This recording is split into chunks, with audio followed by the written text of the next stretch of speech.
Okay. This is gonna be a very different video than I normally make. I generally very much shy away from these videos, and the reason is this is an extraordinarily sensitive topic, and it's difficult to determine exactly what it is you're always dealing with specifically, and how bad things really are and what's really going on. It is tough, and sometimes it's possible to do more harm than good. Best of intentions don't always work the way we wish they do. But because of the nature of the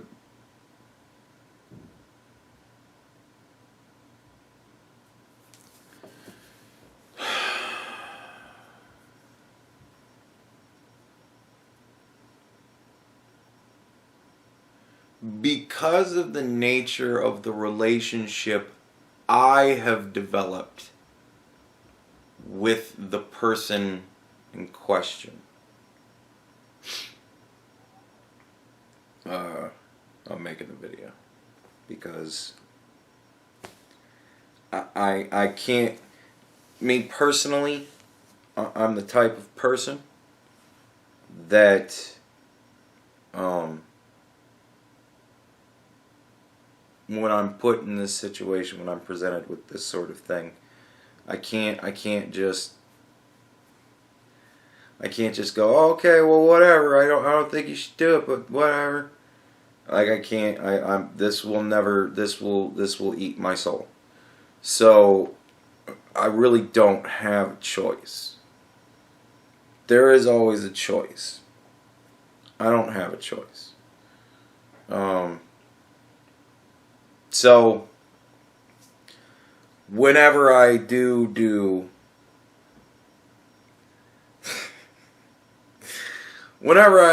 perform this type of video, I always started off with this.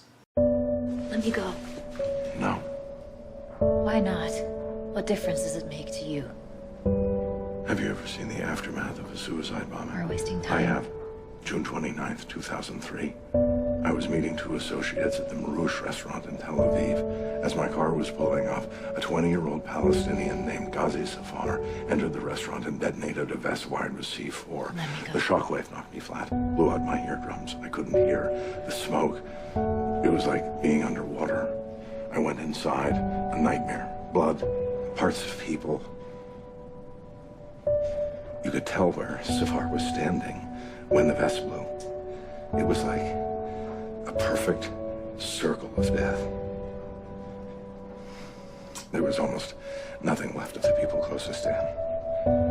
17 dead, 46 injured, blown to pieces. The closer they were to the bomber, the more horrific the effect. That's every suicide. Every single one. An act of terror perpetrated against everyone who's ever known you, everyone who's ever loved you, the people closest to you, the ones who cherish you, are the ones who suffer the most pain, the most damage. Why would you do that? Why would you do that to people who love you? I have no choice. There's always a choice. To say that today has been a bad day would be an understatement.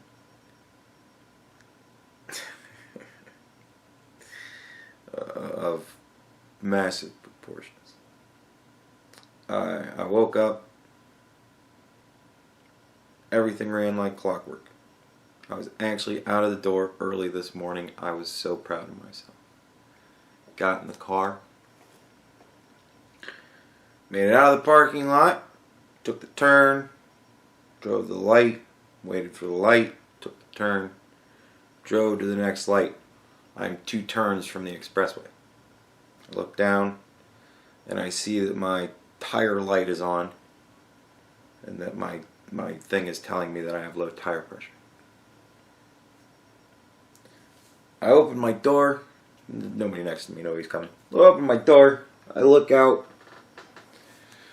My tire is about a half an inch off the ground. Oh, son of a bitch. I drove to a parking lot that was just there. I don't even know what it's actually to. It's just a parking lot. I parked in there and I went, well, time to see if I have a spare tire. I got a new car. I've had this car almost a year, possibly. Pretty close. Half a year at least. I think I looked to see if there was a spare tire when I bought it. I don't even remember. But I'm like, I don't even remember. There was, thankfully enough. The jack sucks dick. It was so awful. Whoever it was that designed this jack, for whatever reason, clearly thought that it needed 2 different long metal things for shit. It fucking doesn't. Right? So, it was bitch to jack the car up. I just woke up, man. I'm not thinking straight. So I jacked the car all the way up. And I'm like, alright, gotta loosen the lug nuts. I go loosen the lug nuts, fucking tire spinning. Oh my god, I have to get to work. I lower the car back down. This process takes forever because it's fucking shit design. Get the lug nuts loosened. That was an effort because they were put on by a goddamn air rifle. Whatever, 50 caliber something or another. So I had to literally put the fucking thing in and stomp on the motherfucker to get the thing loose. I blew out my right shoe. It's been a fun day walking around the warehouse.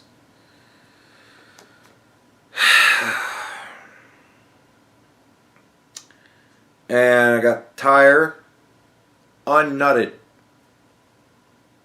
Went to pull the tire off.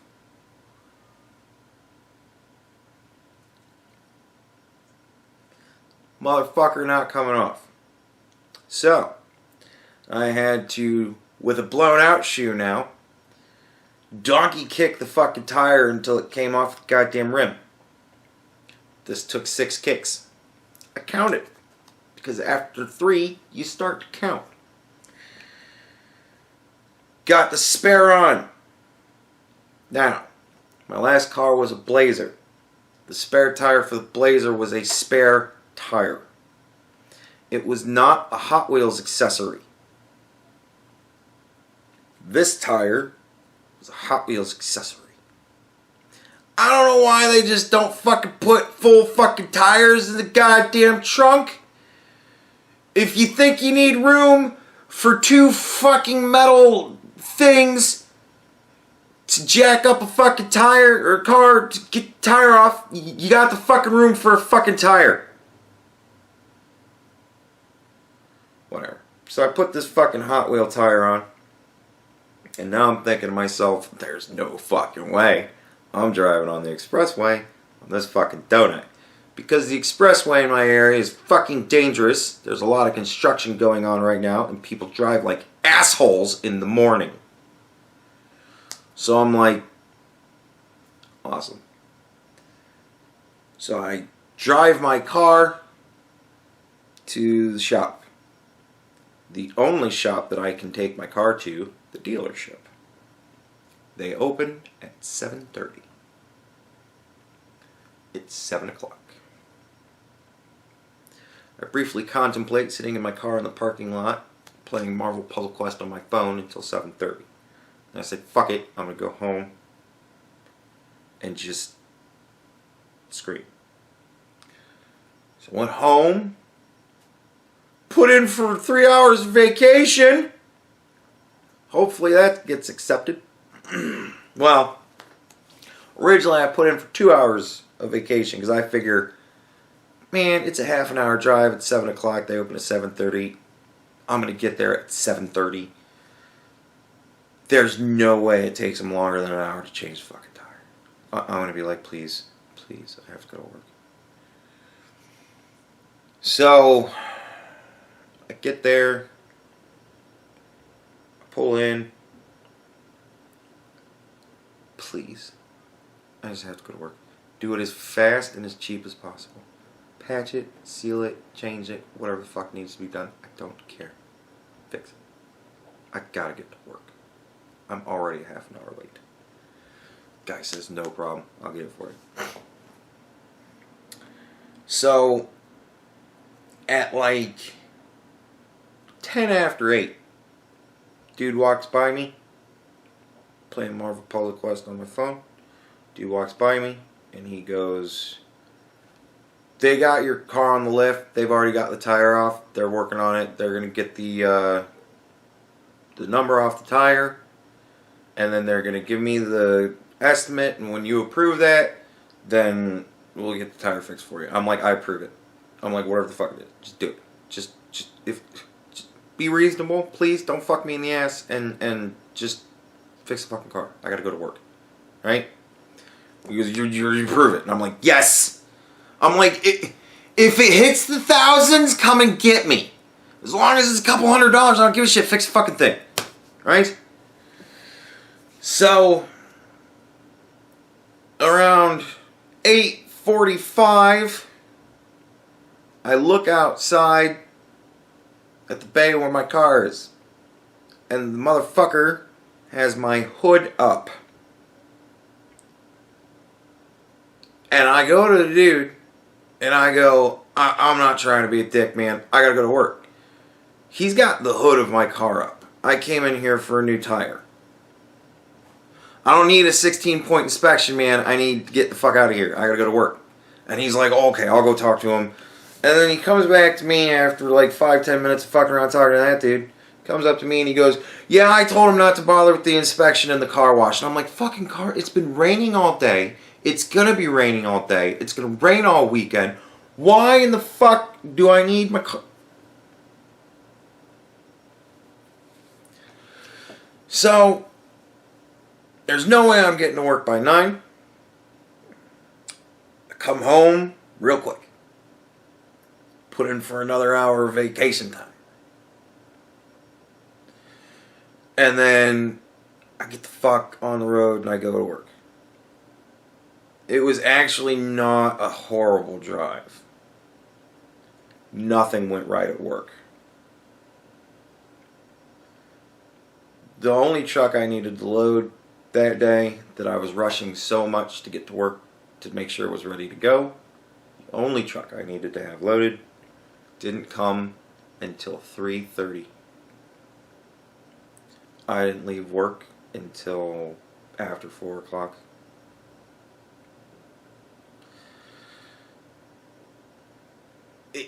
It's I mean, it's just been such a terrible day. But you know what? Tomorrow I'll wake up and it'll be fucking tomorrow. And tomorrow will be another day. And tomorrow's Saturday. And yeah, I gotta go to work, but you know what? I know my tires will be full. And I'll make it alright.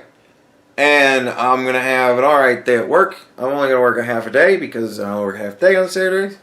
And then I'm gonna come home and I'm gonna play video games all day, hopefully with my dude. You know, it's another fucking day. And you know what I mean? Like, and yeah, there's more than that. You know, I got problems. I got money problems. I don't make enough money. The way I figure it, with the most recent sanctions I've placed on my state, I think I now can say that I maybe just might make exactly what I need in a month to break even. Like, I'm shooting for the middle. And, you know, that is what it is. What are you going to do? I told them what I wanted to get paid, and they agreed to it. I guess I should have run the math better in my head. But, I didn't. So, whatever. We're breaking even. I've got some trickety fuck things that I can do. Like, I bought my car from my dad's dealership. Not that my dad owns a dealership. It's just my dad buys brand new cars, drives them for 3 or 4 years, and then says, hey, one of you kids want to buy my car? Because I'm buying a new car. So, my dad's dealership sold me this sweet ride. Not bad. And my monthly payments are okay. And the coolest thing is, my loan was through the United Bank of Dad. And they don't care so much on if you make payments every month. You know, just so long as you're making payments. If times are tough, man. You know? So, I've got slip routes that I can fuckity around with. I hate to do that shit.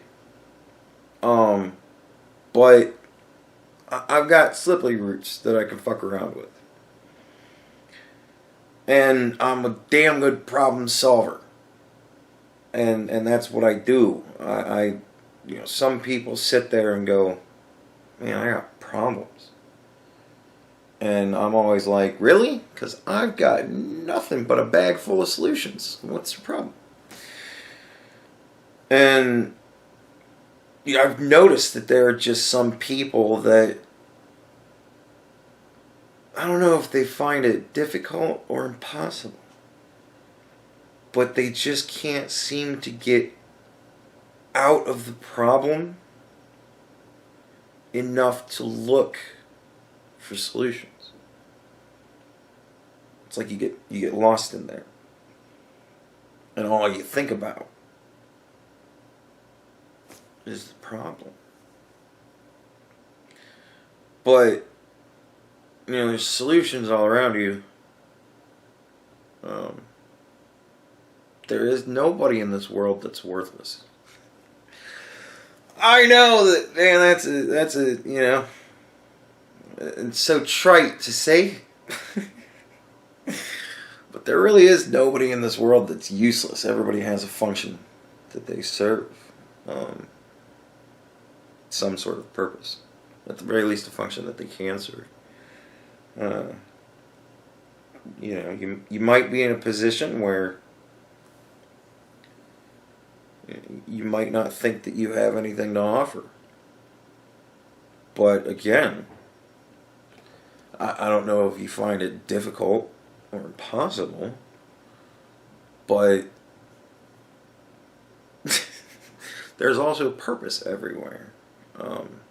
You just got to figure out what it was. Man, I had no fucking clue what my purpose was until I was in my mid to late 20s.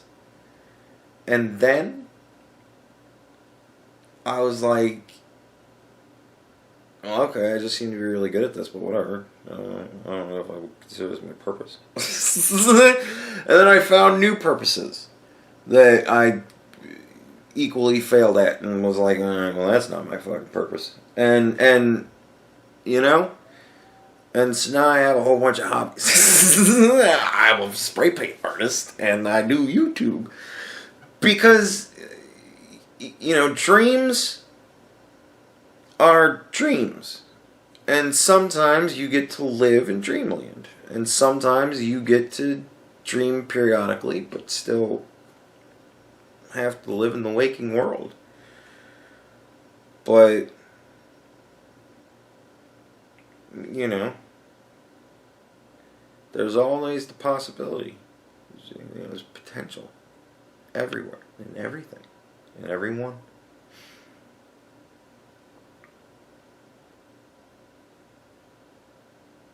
I don't know.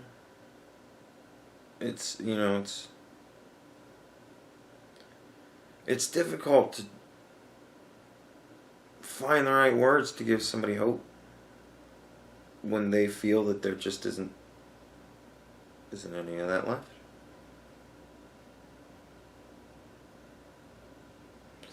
We're not fucked. Like, when it all comes down to it, we're not fucked. I know that there are times that I paint a pretty grim picture and everybody else is doing the same thing, but, like, I try to go absurd with it, like, with when at the end of the Joe Biden video, when I'm, like, having him, I'm pretending that I'm Joe Biden sniffing all over Kim Jong-un. Like, do I legitimately think that he would do such a thing? Jesus Christ, I hope not. Like, he's got to be smarter than that, right? Come the fuck on.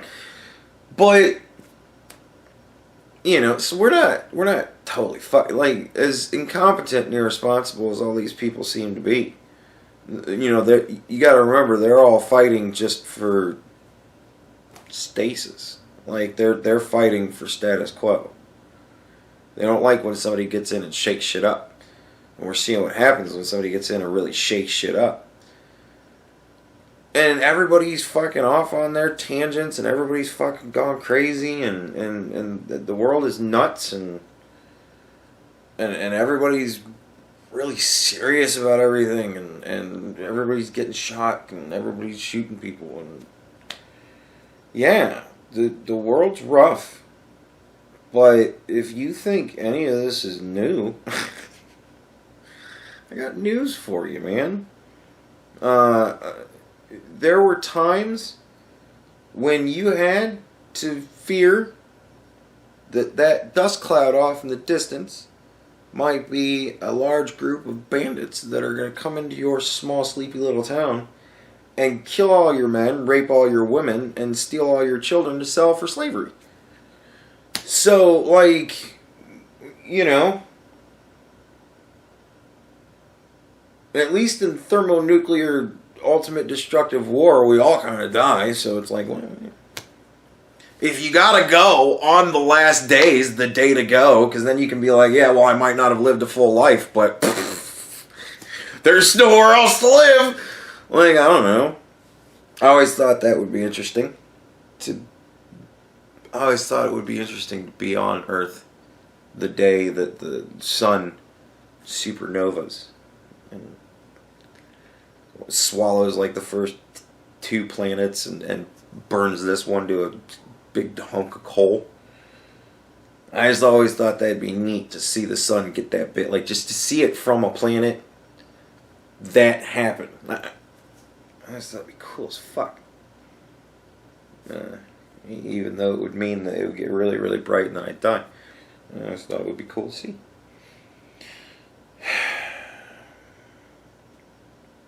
I don't really know where the fuck I'm going with all of this. Except that we're not really fucked. Like, as crazy as it all seems right now. As fucked up as the political thing is and all that shit. Man, you gotta realize the theater of it. Like, a lot of people don't actually watch this shit. They listen to other people who've watched it talk about what they thought about it.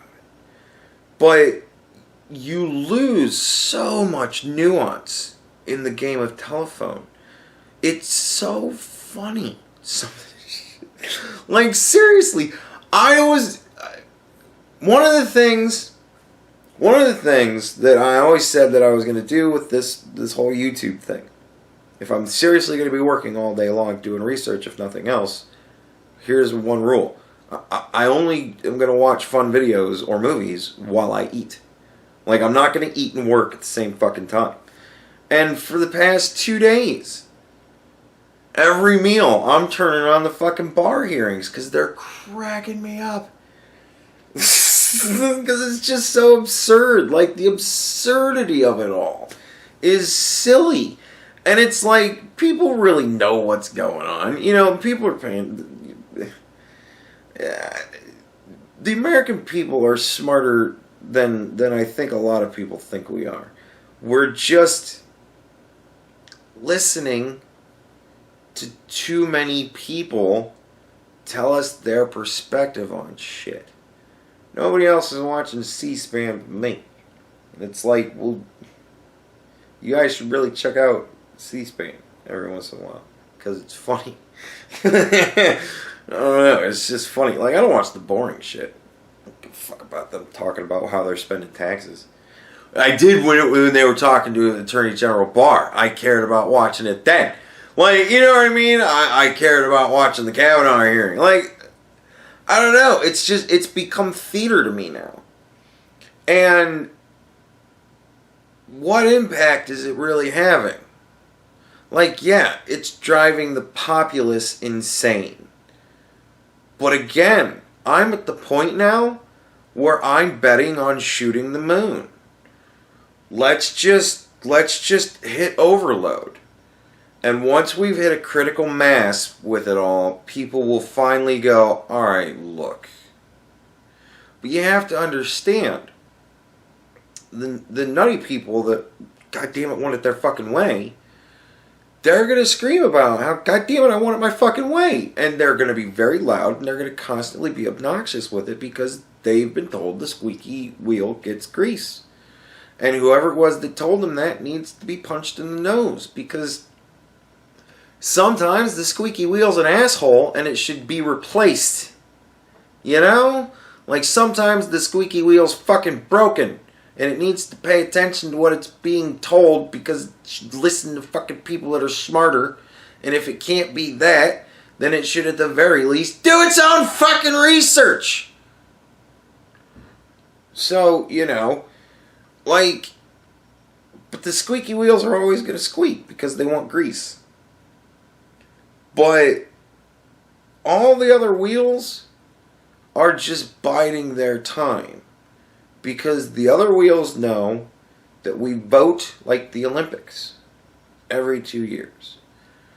In between, during the Winter Olympics, the Olympics that nobody gives a shit about, those Olympics, we can at least stave off utter fucking destruction by fucking around with the seats in the Senate and in the House. So we can fuck around with that, right? And when people finally had enough, if it happens in a winter games year, you know, you'll see the trends start, right? And during the summer games, oh, well, we can just fucking upend the whole fucking thing. You know what I mean? So, like, we have the power ultimately to affect change on a biannual basis. And we use that. Like, we do. You don't always notice it, but we do. Like, it seems very convenient that the one branch totally off on its own. Judicial doesn't fuck with politics. Fuck politics, we're judicial branch, we do law. Legislative, 2 houses. And isn't it so convenient that they just happen to be fucking split? Like, isn't that weird? Like, I don't know. It seems odd to me that that's how it happened. But I paid attention to where the elections were run. What districts. And I kind of figured out how it was going to go. But it is interesting to me that we're like this. It adds another level of stress to it all. And then we have Donald Trump. Who, again, we'll never have another president like him ever in our lives. So, if the kind of Trump insanity is something that you have in your mind that's going to continue on into the infinite, it's entirely possible that might not happen. I don't think that anyone in any way related to the Trump presidency is going to have a shot at a fucking serious run for president. I honestly don't think Mike Pence could win a fucking primary. I honestly don't at this point. Just because of the taint of it all. Because honestly, I think when we do finally really legitimately hit the critical mass and we actually see the effect of it, I think it's going to be one of those, look, we don't want any of the crazy people who have been making such a fuss these past couple of years, and we don't want anybody that's going to piss off the ones that we can't fucking get rid of, like Pelosi and Maxine Waters and all that. So we're gonna try and find as many people as we can who just want to get back to arguing over little shit and not actually fuck with anything major. Like, we want to go back to all of our problems, we have them, and we're going to go back to dealing with them again because holy fucking shit, when you guys try to actually change shit, we can't deal. So we might go back to just status quo. Just... And honestly, I think that would be good for a while. You know, we've got a lot to come back from. But I don't think we're going to hit a critical mass and then it's just all going to go. Like, I don't think it's going to happen like that. I think that the critical mass is that everybody's just going to be exhausted with it all. They're going to be tired of fucking hearing about it. And they're just, that's how they're going to vote. Who am I not going to have to hear the name of for the next 4 years? Like, this would probably be a good time for Jeb Bush to start thinking about 2024 at the very least, you know? So, I don't know. But, like, I don't think that we're going to collectively rush headlong into the abyss. I don't see it happening. I just don't. Because we've gotten through so much more than this. Like, we can deal with Donald Trump. If we could deal with fucking all the shit that we've gone through just to even be a nation. And then all the shit we've gone through since, for us to fucking collapse over this? Really? I don't see it happening. So, if that's really what you think is enough of a concern to fucking not want to be a part of any of it, you're going to miss most of the fun, and then you're going to miss all the boredom right after the fun. I don't know, man. We're not gonna. Nothing's gonna be fucked. Nothing's fucked here, man. So everything that's going on right now, it's all temporary problems. You know, debt can be paid down. Better jobs can be gotten. You know, skills can be learned. Use can be found. Hope is always there. You always have a choice. And better to live with the devil you know than the one you don't. I don't know, man. Like, it's gonna have to get pretty bad for me to want to fucking get to that point. And I ain't fucking there yet. I'm still laughing at all this. It's all just very funny to me. But, shit, man.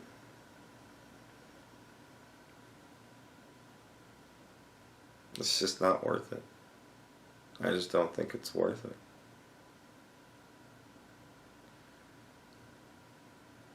And when you think of the cost, like, you're not saving anybody anything. You know how expensive dead bodies are? Like, even the ones people claim, they're very expensive. Embalming isn't cheap. Burial cost, plot cost, headstone. So, you know, if you're in debt now, guess what? It doesn't fucking you just pass that on to other people. And not only that, you incur a whole lot of it for them. So you're certainly not helping anybody financially. I know you might think that over the long haul, yeah, sure, maybe, but no. And caskets aren't cheap.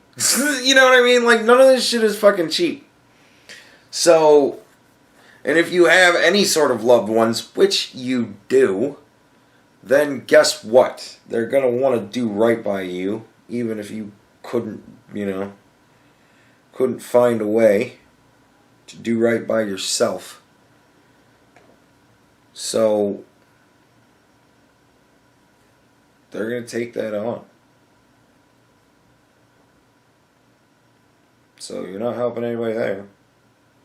Life insurance doesn't pay if you fucking commit suicide, so no extra help there.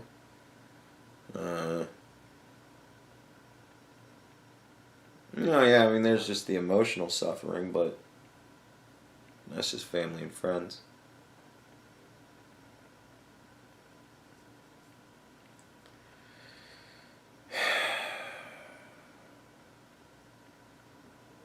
I think at the end of the day, the lesson that anybody that's depressed and thinking about ending it all, the lesson you should take is, too bad, you're stuck.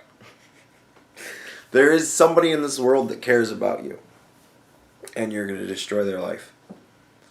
Why? You're stuck. You're stuck. You're stuck. There's always a choice. You can live long enough to be the hero or die and be the monster.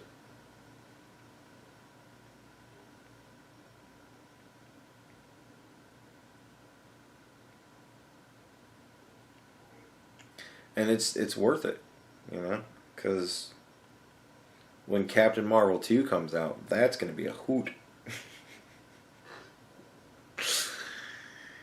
Yeah. Life's more worth it if you're living. It's a lot more fun. It's good to be stuck. Because it's like when you hit that point where you realize you're stuck, you realize it's not worth fretting over then. You're stuck. There really just isn't anything you can do about it. So, you do what you can do about it. Which is, sky's the limit. Whatever you can come up with.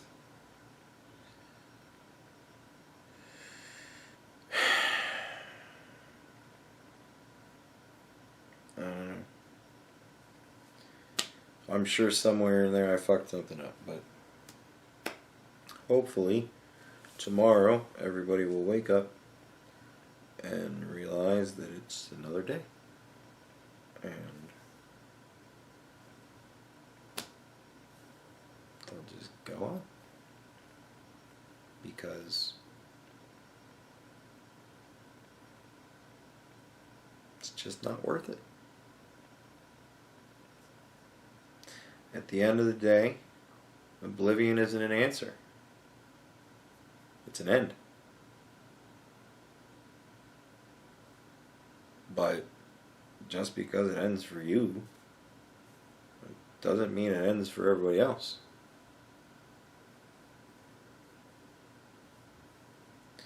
The rest of us all go on without you. And it's not even like a thing that you get to come to grips with. It's like all of a sudden there's just a hole there where there shouldn't be.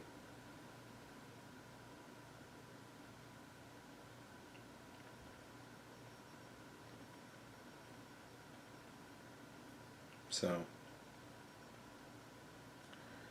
I'm always here for you, whomever you may be. And,